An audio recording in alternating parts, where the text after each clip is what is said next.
Meanwhile, smoke from Canadian wildfires is sweeping across the border again, impacting more than 80 million people in the U.S.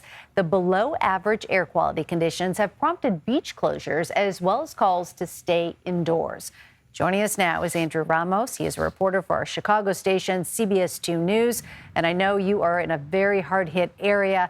IQ Air has ranked Chicago as one of the cities with the worst air quality and pollution in the world. So, Andrew, what are the conditions currently like there? Well, Meg, I will say that if there's one word you're looking for, it's unpleasant right now. We're still dealing with those gray, hazy skies over Chicago and the surrounding region, and also that smell of a lot of people said was like a burning campfire, or in my case, it's like when your father forgets to shut off the grill, basically that smell. And now we are dealing with the sun. So you add in all those moving parts.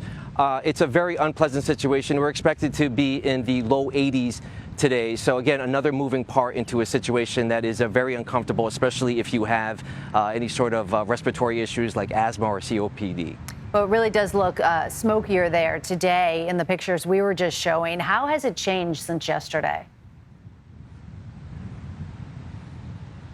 Well, you know, asking just a lot of people here in Chicago, I think the one big difference about today versus yesterday is the smell. It's not as bad. That burning smell, I mean, it hit you as soon as you walked outside your door yesterday. Now it's a little bit of a faint burning smell, but as far as that haze and the gray skies, that is still with us. One thing that was not with us yesterday, as I mentioned, the sun. So now heat is going to play a role in this situation. Officials encouraging many people, especially if you have any sort of health ailments, to stay indoors, heed those warnings. And how are Chicago residents responding? Are you seeing more people wearing masks? Are they staying inside? Are people still outside?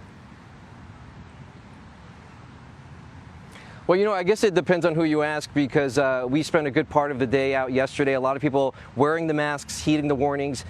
We were surprised to see as many people out and about yesterday. We took a stroll down the Chicago Riverwalk, and a lot of tourists, a lot of people still just going about their day, ignoring those warnings.